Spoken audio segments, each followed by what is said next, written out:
설교를 시작하면서요, 그 옛날 드라마 중에 한 장면을 좀 같이 보고 말씀을 나누려고 해요. 2004년도 방영했더랬습니다. 뭘까요? 파리. 야, 그렇게 빨리 말해버리면 제가 뭐가 됩니까? 그죠? 몇 살이었어요 그때? 12살. 뭐 그때만 빠져질 정도 됐네요. 그죠? 혹시 자기가 거기에 여주인공이라 생각했던 건 아니죠? 2004년도에 정말 대단했죠. 파리의 연인. 제가 검색해 보니까 평균 시청률이 57%래요. 그러니까 이 정도면 가히 대단한 겁니다. 뭐 도깨비 30%안 넘습니다. 그죠? 태양의 후예가 뭐 35%, 뭐 스카이캐슬 다 저리 가라는 거예요. 다 무릎 꿇리는 정도죠. 굉장히 했습니다. 근데 이 드라마를 모르는 분도 뭐 저도 잘 안 봤어요. 근데 분명하게 아는 대사는 하나 있어요. 하여튼 이 대사는 다 아시는 것 같아요. 그 명대사를 모르는 분은 없습니다. 그 장면. 제가 오늘 이제 설교를 준비하다가 문득 저게 생각이 났어요. 저게 내 안에 너 있다. 그래서 이렇게 검색했더니 다 나오더라고요. 요즘 별게 다 있어요.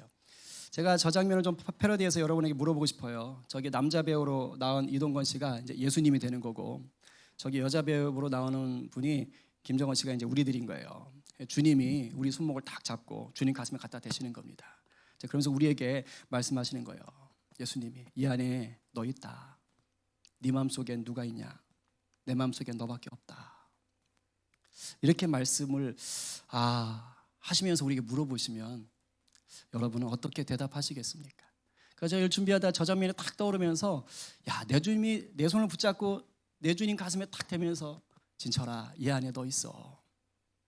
네 마음에 나 있냐? 내 마음에 너밖에 없는데 넌 어떠냐? 물어보면 어떨까? 주님 당연히 주님 제 안에 계시죠. 여러분 이렇게 하시겠습니까? 아니면 머리를 극적이면서 글쎄요 계신 것도 같고 아닌 것도 같고 하면서 어물어물 넘어가시겠습니까? 여러분 안에 주님 계십니까? 여러분 우리가 예수 믿는 믿음이 있다, 내가 예수님을 확실히 믿는다 라는 말의 진짜 의미가 뭘까요? 내가 예수님을 본 적은 없는데 그런데 그분이 진짜 있었어. 그리고 그분이 나의 구세주라는 것도 내가 믿을 거야. 나 믿기로 했어. 이런 결단일까요? 이런 결단을 내가 예수님을 확실히 믿는다라는 것일까요? 물론 이런 결단은 정말 중요해요. 그리고 또 해야 돼요. 이거 귀한 겁니다. 왜냐하면 우리가 예수님을 정말로 믿어가는 그 믿음을 가질 때 이 결단은 한 과정입니다. 이 과정이 없이는 우리가 예수님에 대한 완전한 믿음으로 들어갈 수가 없어요. 하지만 잘 들으세요. 내가 예수님이 내 구세주인 것을 믿겠습니다 라고 해서 믿는 그런 믿음, 내가 예수님 내 구세주인 걸 믿겠습니다 라고 해서 믿는 그런 믿음은 자칫 의지적인 신념에 머물 수 있어요. 나의 의지로, 나의 신념으로, 나의 각오로 믿어버리는 거기에만 머물 수 있다는 거예요. 여기서 멈추면 안 되죠. 이렇게 머무는 신앙, 여기에서 머무는 신앙은 반드시 진통을 겪습니다. 물론 대부분의 성도가 이 진통을 겪어요. 일종의 영적인 성장통이죠. 대부분이 그렇다는 거예요. 왜냐? 내가 예수님을 구세주로 믿겠습니다 라고 다짐한 그 믿음은 예수님이 안 계실 것 같을 때가 찾아올 때 무너져요. 근데 그런 시간이 꼭 찾아와요. 내가 예수님을 내 구세주로 믿겠습니다 라고 다짐한, 각오한 그 믿음은요, 예수님이 내 속에 없는 것 같아, 예수님이 나를 사랑하지 않는 것 같아 라고 생각되어질 시간이 반드시 오거든요. 근데 그때 흔들리는 거예요. 그때 의심해요. 그게 고난 올 때입니다. 예수님을 정말 잘 믿던 내 부모님이나 내 이웃이 갑자기 불행을 당했다. 그래서 목숨을 잃거나 정말 암에 걸리거나 폭삭 망하거나 그러면 덴번에 나오는 게 뭡니까? 예수님이 있어? 이렇게 되는 거예요. 근데 그게 자기 자신이면 더 심한 거예요. 내가 정말 예수님 잘 믿는다고 생각했고 봉사도 열심히 했고 성경 통독도 열심히 하고 기도에 안 빠지고 그랬는데 불행이 덜컥 닥쳤다? 그럼 내 주님이 구주 되신 것에 금이 가기 시작해요. 의심이 찾아올 수 있습니다. 물론 내 힘으로 모든 걸 너무 잘해도 의심은 와요.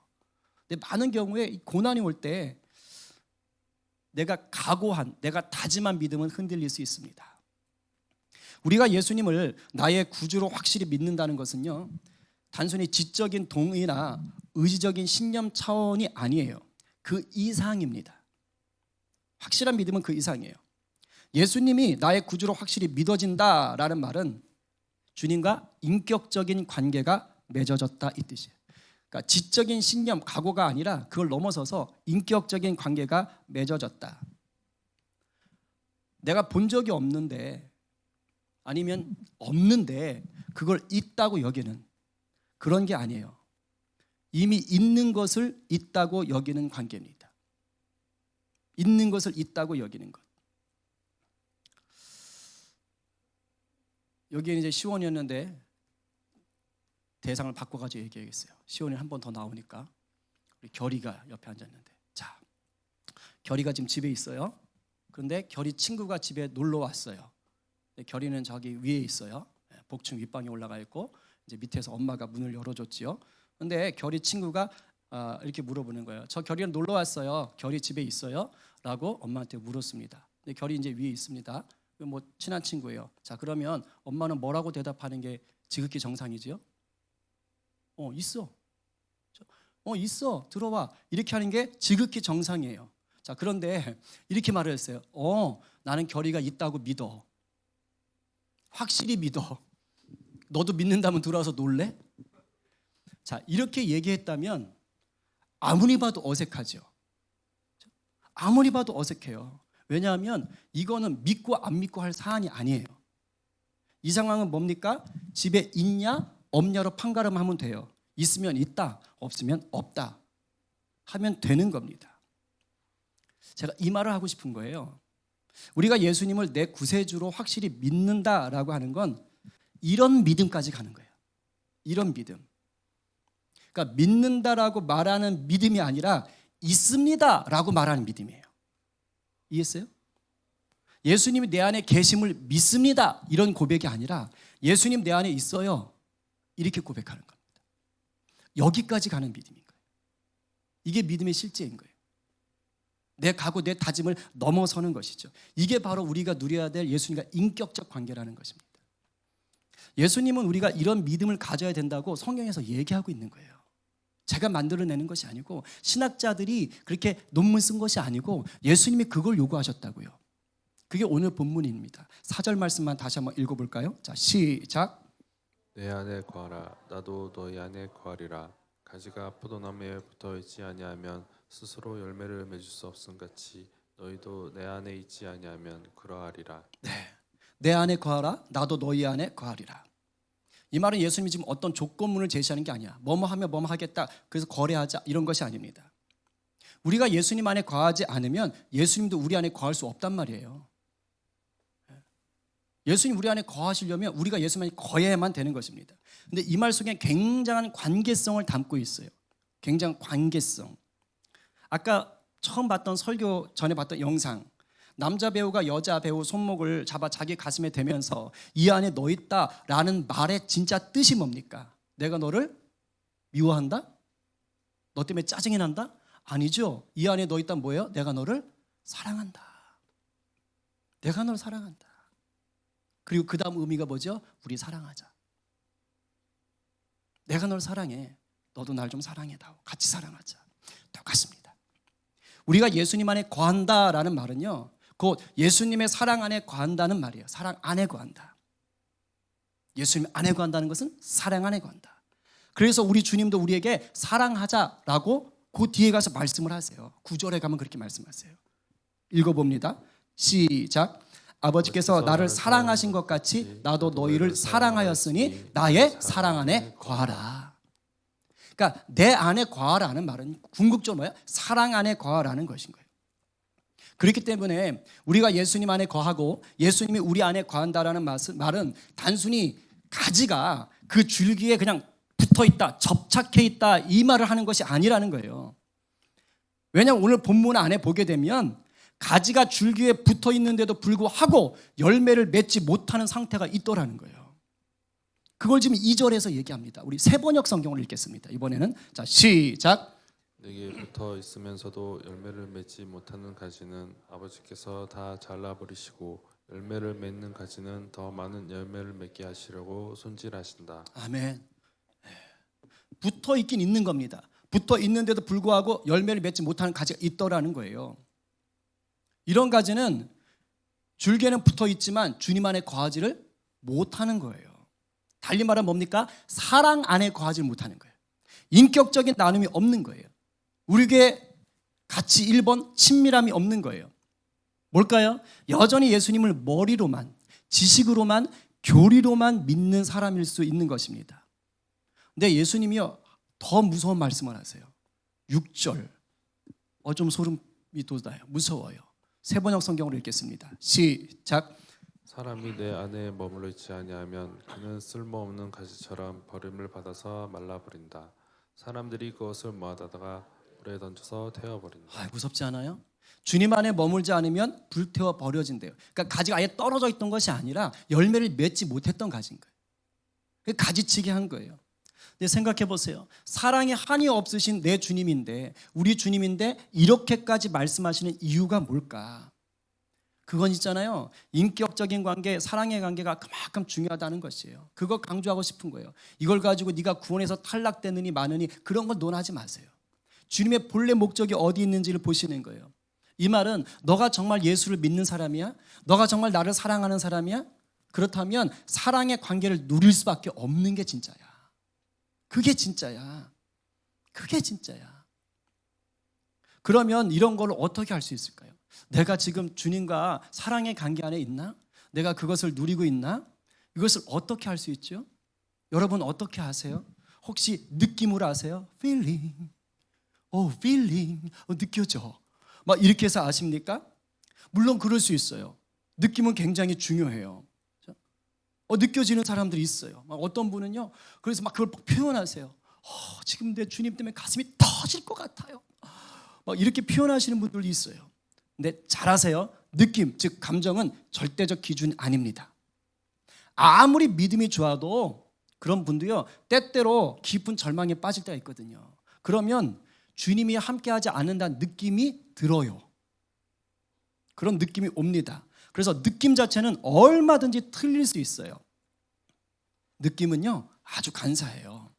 작년 12월 22일에 우리 교회에 새로 나오셨던 한 부부가 계십니다. 서희 아파트 쪽으로 이사를 오셨대요. 이쪽 아닙니다. 그죠? 22일. 그죠? 근데 그 주에는 제가 못 봤지요. 근데 그 다음 주에 이제 두 분 중에 한 분, 남편분만 오셨어요. 그래서 그분 이제 남편분은 저랑 예배 후에 인사도 하고 간단히 차도 마시고 교회에서 점심까지 드셨습니다. 그래서 저는 이제 기분이 좋았죠. 근데 마침 이제 임 집사님도 이사 가셨으니까 제가 이사짐만 가는 길에 휴지를 이렇게 있잖아요. 그렇죠? 그거를 2개를 샀어요. 고 라인이라고 하니까 그래가지고 두드렸더니 그 여자분이 나오셨어요. 그래서 인사드렸죠. 들어오라는 걸 제가 또 신뢰가 될까봐 다음에 정식 등록하시면 그때 오겠습니다. 그리고 그냥 휴지만 탁 밀어드리고 왔습니다. 근데 뭔가 막 분위기가 너무 느낌이 좋은 거예요. 제가 이분은 확실히 등록하겠다. 그래서 제가 그 다음 주 주일에 이제 주일 아침에 설교 준비 또 하고 나면 또 제가 기도하거든요. 올 예배를 위해서 기도하고 우리 성도들 이름 다 불러가면서 기도하고. 근데 이제 새로 오실 그분을 또 생각하면서 기도하는 거예요. 느낌이 너무 좋은 거예요. 오늘 분명히 온다. 오늘 다 와서 등록카드 딱 쓴다. 그 느낌 보기 좋게 빗나갔어요. 그날 안 오셨어요. 그 뒤로 계속 안 보이세요. 저 기도까지 했거든요. 느낌 너무 좋았어요. 근데 그 느낌 틀렸어요. 예수님이 내 안에 계시고 내가 주님 안에 머물면서 이 사랑의 관계, 인격적인 관계를 누린다는 이 사실은 있잖아요. 느낌으로 아는 게 아닙니다. 그럼 뭘로 아는가? 말씀으로 알아요. 말씀으로. 특히 뭘로? 내가 말씀에 순종하는 삶을 살고 있는가? 내가 말씀에 순종하는 것을 기뻐하는가? 이걸로 아는 거예요. 예수님이 그렇게 말씀을 하셔요. 10절입니다. 우리 10절 말씀 같이 읽어볼까요? 자, 시작. 내가 아버지의 계명을 지켜 그의 사랑 안에 거하는 것 같이 너희도 내 계명을 지키면 내 사랑 안에 거하리라. 내 계명을 지키면 어디에 거한다고요? 내 사랑 안에 거하리라. 자, 그런데 이제 잘 들어요. 또 헷갈릴 수 있어요. 이 말을 오해해서 우리가 성경 말씀을 지켜야만, 그죠? 계명을 지키면 했으니까 성경 말씀을 지켜야만 비로소 그때서야 예수님과의 사랑의 관계가 맺어지나 보다, 이렇게 해석하기가 굉장히 쉽습니다. 문맥적으로는 그렇게 해석이 돼요. 상황적으로는. 근데 예수님이 그걸 의도하신 건 아니에요. 계명을 지켜 사랑을 누리려고 하면 어떻게 되느냐? 율법주의에 빠져요. 그러니까 계명을 지켜야만 사랑에 따라온다는 그 말이 아니라는 거예요. 그런 식으로 해서 내가 하나님과의 사랑을 유지하려고 하면 이렇게 많이 가거든요. 이렇게 되면 계명도 제대로 못 지키고 사랑도 못 누려요. 완전히 눌려버립니다. 이게 우리가 지금 이제 예수님의 사람 교재로 제가 설교하고 있잖아요. 이게 2강 첫 번째 챕터인데, 유기성 목사님이 이 강의를 하시면서 이런 예를 들으셨어요. 자기가 이제 전도사 처음 되셨을 때 그때 사건이래요. 처음으로 지방회 모임에 갔대요. 이제 전도사가 돼서 우리 이제 장로교 교단으로 말하면 노회입니다. 노회. 그래서 거길 갔는데 이 지방에서 어떤 안건이 나왔는데요. 이 안건을 놓고 회의를 하시는 게 아니라 싸움을 하시더래요. 싸움을. 근데 뭐 주먹으로 이렇게 하는 건 아니고, 그래도 명색의 목사님들이니까 이제 보통 이제 노예 같은 데 가면 마이크를 이렇게 가지고 말씀을 하십니다. 근데 여기저기 마이크를 두기도 하고. 근데 누가 말씀을 하시려고 그러면 이걸 뺏는 거예요. 말 못하게. 서로 뺏고 막 자기가 얘기하려고 그러면 또 다른 사람이 와서 또 뺏고. 이분들이 목사님이신 거죠. 그러니까 처음 전도사가 돼서 지방에 간 거죠. 야, 우리 목사님들 이제 모임을 하는데 얼마나 은혜로울까. 근데 웬 은혜? 이 서로 이러고 있는 거예요. 그러니까 자기가 너무 놀란 거야.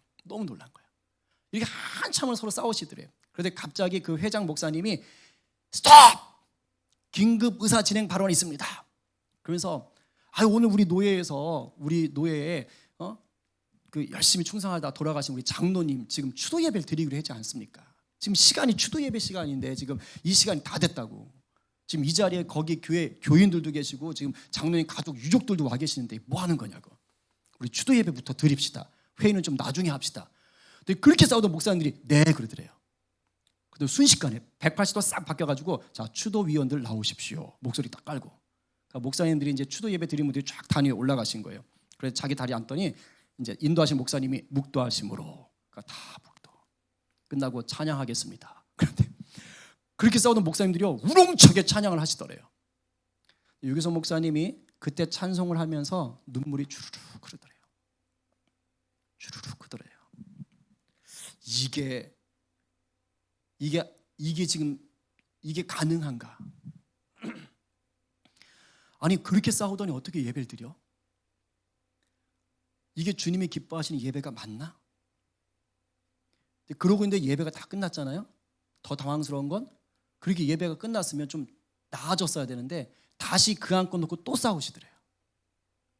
이걸 얘기하시는 거예요. 자기 너무 놀랬다. 그러면서 정말 저분들 안에 예수님이 계신 건가가 의심스러웠다. 예수님이 그 안에 계셔서 사랑의 관계를 누리고 있다면 어떻게 그렇게 싸울 수 있으며 어떻게 그런 식으로 예배를 드릴 수 있냐 이거예요. 오늘 보면 10절에 따르면 계명을 지켜야 되잖아요. 목사님들은 누구보다 계명을 잘 하시는 분들이고 누구보다 그 계명을 지키기 위해 또 가르치기 위해 목숨을 거는 분들이잖아요. 근데 그 목사님들이 먼저 뭘 어겼을까요? 서로 사랑하라. 어겼어요? 너희가 먼저 섬기는 자가 되라.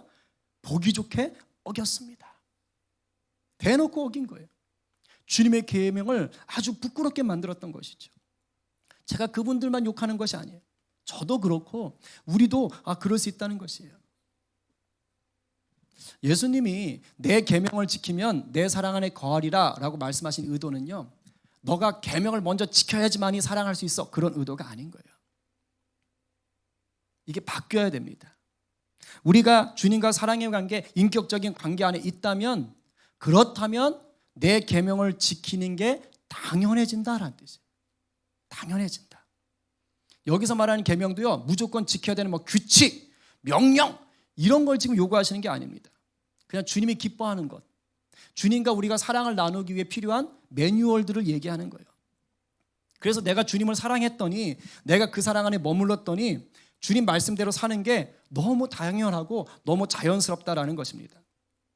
여러분, 우리 인간관계도 똑같지 않습니까? 서로 사랑한다고 하면서 분명하다고 하면서요, 일부러 그 사랑의 관계가 분명한데 그 사람 뒤통수 치거나 말을 무시하는 사람 저 한 명도 못 봤어요. 정말로 사랑하잖아요. 그러면 그 사람 말을요 잘 들어요. 잘 듣는 정도가 아니에요. 120%잘 들어요. 그냥 뭐라고 딱 말만 나면 오케이. 어떤 액션만 치면 오케이. 그냥 무슨 동작만 보여도 오케이. 막 사랑하면 놀라워요. 우리 저기 중직분들 7분 중에 이제 부부 커플들이 좀 있긴 있는데 제가 놀라운 현상을 봤어요. 엄청 시끄러웠거든요. 엄청 시끄러운데 해남 갔을 때인 것 같아요. 해남 갔을 때 엄청 시끄러워. 막 밥 먹을 때 막 시끌시끌하고 막 이 사람 저 사람 막 얘기하고 있거든요. 근데 김모 집사님이 막 뭘 말씀하셨어요. 근데 크게도 말 안 했어요. 조그맣게 얘기했어요. 근데 저쪽 식당 안쪽에서 요리를 하시던 이모 권사님께서 들리지도 않거든요. 근데 그 말에 응답을 하세요. 와, 제가 깜짝 놀랐다니까요. 그 소리를 다 듣고 계신 거예요. 이걸 칵테일 효과라 그래요.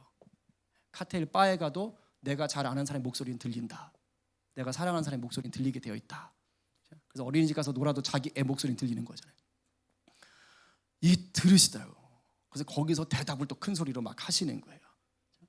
인간관계도 그래요. 제가 우리 집에 시온이를 보면서 이런 걸 정말 잘 깨달아 알아요. 이 녀석이 우리 가족들하고 사랑의 관계가 정말 잘 형성이 되어 있어요. 참 사랑이 많아요. 근데 뭘 시키지 않아도 상대의 필요가 뭔지를 기가 막히게 알아요. 그래서 지 엄마가 이렇게 짐을 좀 들고 있잖아요. 그럼 막 후다닥 깨와요. 그래서 낑낑대면서 또 그걸 들어요. 바보같이. 또 지 엄마가 또 아이고 이렇게 하잖아요. 그럼 또 쌀쌀같이 달려와요. 그래서 또 막 안마를 해요. 물론 시원하진 않죠. 그죠? 안마는 하원이가 해야 되거든요. 근데 또 열심히 합니다. 열심히 해요. 근데 얘가 사람의 필요만 아는 게 아니에요. 시원이가 짐승의 필요도 그렇게 잘 알아요. 우리 집에 한 마리 있거든요. 소원이 개. 근데 우리 집에서요 소원이의 심정을 제일 잘 알아요. 제일 잘 알아. 며칠 전 일이에요. 애가 자러 들어갔어요. 우리 시원이가 저처럼 저질 체력이라 잘 때는 막 자야 돼요. 근데 자대 말고 나왔어. 갑자기 엄마한테 그래. 엄마 소원이가 오줌 마렵 다네. 자다 말고 나와서 자다 말고 나와가지고 방문 나와서 소원이가 오줌 마렵대. 그래서 그걸 또 오줌을 또 베란다 문 열고 가서 오줌 넣게 해주고 또 물로 청소하고 그리고 들어가서 자.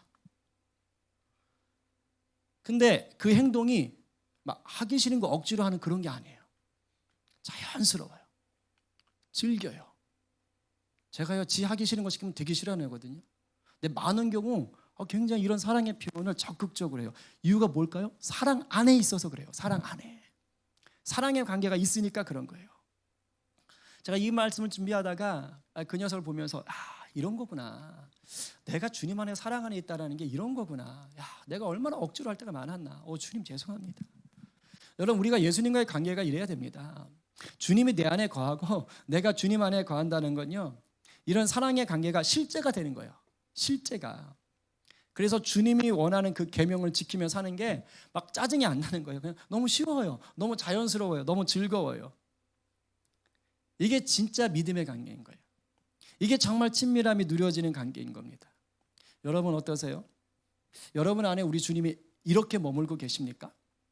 십자가 사랑 안에서 막 우리가 계명을 막 주님의 계명을 지키면서 정말 성령의 열매를 막 맺어가면서 그렇게 살고 계십니까? 이 사랑의 관계, 친밀함의 관계가 멀어졌을 수 있어요.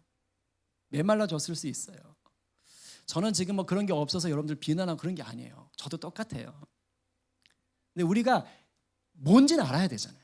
그죠? 그리고 그것을 우리가 또 위해서 달려가야 되잖아요. 혹시 지금 이런 것들이 필요하신 분 계십니까? 그러면 그냥 단 하나 기도하면 돼요. 제가 지난 주일에 설교했던 아무것도 염려하지 말고 제가 이번 주 계속 붙잡고 있어요. 계속 붙잡고 막 선포하고 근데 정말 기쁨이 오는 거예요. 내 마음에 평강이 오고. 누가복음 11절 13절 제가 참 좋아하거든요. 한번 같이 읽어봐요. 자 시작. 너희가 갈지라도 좋은 것을 자식에게 줄 알거든 하물며 너희 하늘 아버지께서 구하는 자에게 성령을 주시지 않겠느냐 하시니라. 우리가 열심히 간구하면 여기 인간의 노력이 아니라 정말로 원해서 내가 주님의 사랑 안에 거하는 관계를 갈망하고 기도하잖아요. 그러면 성령이 우리한테 함께 하시는 거예요. 이제 다음 시간에 이걸 좀 더 자세히 풀어갈 텐데 성령이 먼저 함께 하세요. 머리로 안 되거든요. 성령이 뭔가 함께 하셔요. 함께 하셔서 우리 성령께서 우리를 주님과의 친밀함으로 인도하시는 거예요. 우리가 주님 안에, 주님이 우리 안에 계신 것 같이 그것이 실제라는 것이 깨달아지도록, 머리가 아니라 이게 진짜 실제구나 라는 것이 누려지도록 우리 성령께서 우리를 끌어가시는 거예요. 주님의 계명을 지키는 것, 주님이 기뻐하는 것들이 이거지, 이것을 지키는 게 억지가 아니라, 불편한 게 아니라 막 쉽고 즐겁도록 우리 성령이 우리를 끌어가시는 겁니다. 그렇게 말씀에 나와 있어요. 요한일서 3장 24절에 읽어봅니다. 시작. 그의 계명을 지키는 자는 주 안에 거하고 주는 그의 안에 거하시나니 우리에게 주신 성령으로 말미암아 그가 우리 안에 거하시는 줄을 우리가 아느니라. 아멘. 보세요. 계명을 지키는 것으로 우리가 주님 안에 거하는 걸 아는데 이것이 어떻게 가능하다고요? 성령께서. 그로 말미암아 우리가 실제적으로 우리 주님 안에 있다는 것을 알게 하신다는 거예요. 제가 복잡하게 어려운 신학적 그런 거 하는 거 아니에요. 정말 저는요, 설교를 어떻게 하면 쉽게 할까를 고민하는 사람이에요. 근데 제가 신앙생활을 해보고 할수록 느낀 게 딱 하나 있어요. 정말 신앙은 단순하다. 그리고 실제다. 맨말로 쓸 수 있어요? 회복 필요하죠. 멀어져 있을 수 있어요? 필요하죠. 그 어떤 공부 그런 거 아니에요. 도움은 돼요. 그러나 성령이 우리 가운데 계셔야 돼요. 근데 그것은 기도하는 거예요. 간절하게 믿고 염려하지 말고요, 그냥 기도와 간구로 구하는 것입니다. 정말로. 근데 하나님은 반드시 응답을 하셔요. 여러분, 제가 간절하게 부탁합니다. 의심하지도 마시고 포기하지도 마세요. 정말 의심하지도 말고 포기하지도 마세요. 우리 청소년들도. 그리고 기도합시다. 성령님의 은혜를 구합시다. 주님과 사랑의 관계를 누리지 못하면요, 결국 어떻게 된다고요? 열매 맺지 못하고 가지치기 당해서 불태워진다고요. 저는 이걸 구원의 탈락이라고 말하고 싶지는 않습니다. 누림이에요, 누림. 관계 실제를 누림. 주님과의 친밀함은 그래서 선택이 아니고 영적인 생존입니다. 과거에 한번 뜨겁게 체험했던 것으로 끝나는 추억이 아니고 매일 누려야 되는 일상이에요. 그래서 우리가 날마다 새롭게잖아요. 오늘 우리 안에 이 영적인 생존, 영적인 일상의 신비가 회복되고 더 풍성히 누려지기를 간절히 축원합니다.